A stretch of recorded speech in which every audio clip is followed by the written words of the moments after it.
Time for Focus. Today we head to the UK to check in on Harris, one of the child refugees the UK's taken in. The 17-year-old Afghan left France after the migrant camp in Calais, known as the Jungle, was demolished in October. Relatives are taking good care of him, it seems, but he still has nightmares about his journey. Altogether, some 750 unaccompanied children have arrived from Calais. It had been hoped, though, that the UK would take around 3,000 of them. Julien Sauvaget and Jessica Sestili report. Hand in hand with his little cousin, a simple pleasure that means so much for Harris. Fleeing the war and terror of his homeland in Afghanistan at the end of 2015, he's finally reached his goal, London. A solo journey of over 10 months at just 16 years old. All this just for a safer life with his uncle's family. Afghanistan is my country, but it has so many problems with the war. My family is in danger, it's everywhere. So I had to leave. And so begins his exodus, smuggled across the Middle East, then up through Europe, Pakistan, Iran, Turkey, Greece, Slovenia, Slovakia, thousands of miles covered in just a few months. Hidden in cars and boats, but often the journey was by foot. We were walking for so long. Whenever we slowed down, they beat us and say, if you can't keep up with the pace, we'll abandon you right here on the spot. Once in Europe, Harris made a short stop in Germany before heading on to Calais, where he would try time and time again to cross the Channel to get to his UK family. Over there it was so cold. It was freezing. A lot of rain. Life in Calais was so difficult. Just a few weeks after his arrival in the Calais jungle, authorities announced that they would be bulldozing the camp, destroying the makeshift homes of thousands. Transfers were hurriedly arranged, among them dozens of convoys to the UK for some of the more vulnerable residents, unaccompanied minors. Harris was on the first coach out, direction London at long last. While he's thankful he made it, this ordeal has aged him far beyond his teenage years. I chose to deal with these problems. I knew the journey would be full of obstacles, but I had to be strong. To do this, to survive, I knew I had to face up to these hardships so I could get to the UK and be safe. Safety which Harris has paid dearly for. I think it's too hard because when he sometimes starts and then he stops suddenly. Yeah, he used to, when he was in sleep, he had a nightmare, he was talking and shouting. Beaten, imprisoned, exposed to violence, rape, murders, deaths. Forced to abandon their childhood too soon for an adulthood which they don't yet understand. Working through these traumas requires urgent psychological care, but many go without. It's a cause to which psychotherapist Sheila Meldzak has devoted almost 40 years of her life. Style or American style? When young people experience violence at a certain point in their development, either community violence or interpersonal violence, and many of the young people have experienced both, their development becomes stuck in many ways at whatever developmental age they were when that happened. And then they may move forward in other ways. So they may have a kind of false adult identity, but really they're very stuck emotionally. Held in this limbo, many suffer feelings of insecurity, depression and anxiety. Like Harris, some 750 unaccompanied minors have been welcomed into the UK since autumn 2016. That's thanks in large part to this man, Lord Dubs.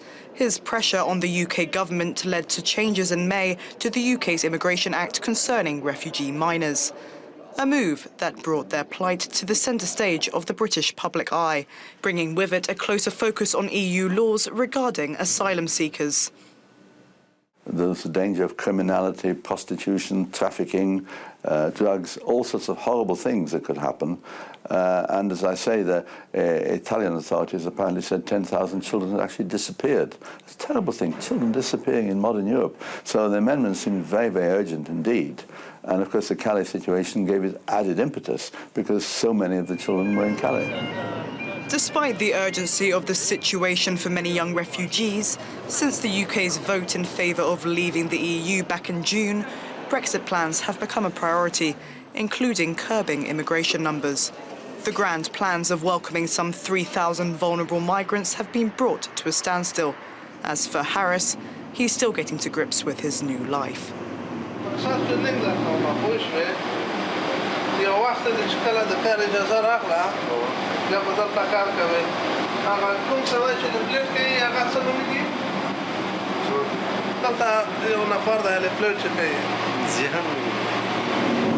More than 2 months without any news of crucial documents from the Home Office, which he so desperately needs to restart school. He spends his days hanging out at his uncle's workplace. For me, this is a different way of working, but it's not that difficult. Rather simple, really. But most important than that, I want him to be at school to study. I want him to be a doctor or an engineer, so which can make his future. He may have completed his physical journey, but there's a key step missing, which Harris hopes to overcome soon: his social integration into the UK. For more on this, I'm now joined by Claire Mosley, founder of UK charity Care for Calais. Hello, thank you very much indeed for joining us for today's focus. Now, what's the situation like right now in Calais, or in the Calais area, a few months on from the demolition of the camp known as the Jungle? It is incredibly difficult. Unfortunately, the plan to move out the refugees around France does not account for the fact that there still is a problem with people not having safe passage to the UK. So we are now hearing a lot from refugees, and in particular the child refugees who did not get to the UK, who now want to make their way back to Calais and try, unfortunately, the illegal means to get to the UK. How many child refugees are we talking about, do you think, still in that area? Well, nobody knows for certain. There are something in the region of 1,000 child refugees who did not get brought across to the UK. And that news for them has been incredibly shocking. We have children arriving every day at the moment in small numbers. And we are also in touch with a number across France who are telling us that they are now starting to leave their centres when they're finding out that they're not going to get to the UK. So we are anticipating more arriving every day. And the problem is that there's just nowhere for them to go. There's nowhere safe for them to stay. There is one children's home for the ones who are willing to stay there, but a lot of them aren't, because they won't abandon their hope of getting to the UK. And places around here, it's just not safe. There are children who will sleep in the parks or on the streets, and it's a terrible situation. It's not good at all. Are you able to, though, along with other charities, at least provide for their very most basic needs? We can give them food, we can give them tents, we can give them sleeping bags. It doesn't feel like a lot. And we're really worried about what's going to happen when more arrive. It's horrible to see how disappointed they are, because they thought they were going to the UK. It's really upsetting. And it's worrying in the long term, because things might have changed. They might have shut the camp down, but nothing has changed in the long term. There is still no safe and legal route to the UK. So really, fundamentally, nothing has changed in Calais. The problem still exists. So what do you tell these children? How do you explain to them the fact that the Home Office will no longer let them go through to the UK? And do you try and encourage them? You mentioned, of course, these French centres that a lot of refugees, both minor and adults, have been sent to. Do you try and encourage them to stay there? We do. We try to talk to them about the option of claiming asylum in France, and how much safer that will be than trying to get to the UK illegally. If there's children who have family in the UK, then that is incredibly difficult, because they are on a different continent. They are so far from home. They're surrounded by a different culture that is foreign to them. So if they have anything familiar in terms of a family member, then they are going to want to be with that family member. And it's really hard to convince them to give up on that hope. Even if they don't, they might have seen films about England, they might speak English. That can be a big draw for them. The biggest thing, though, we are seeing, I mean, nearly all the children that we are talking to have brothers, uncles, cousins in the UK, and that's what makes them come there. It's not that people say, why do they all have family in the UK? It's not that they do. It's that the ones who come to Calais are the ones who have family in the UK. That's why they come there. But for those who do manage to get to the UK, like Harris, the 17-year-old Afghan we spoke to for our report, they might have family, but are there any checks, official checks, to really see how the hundreds of children who've made it to the UK are really taken care of, how they're getting on?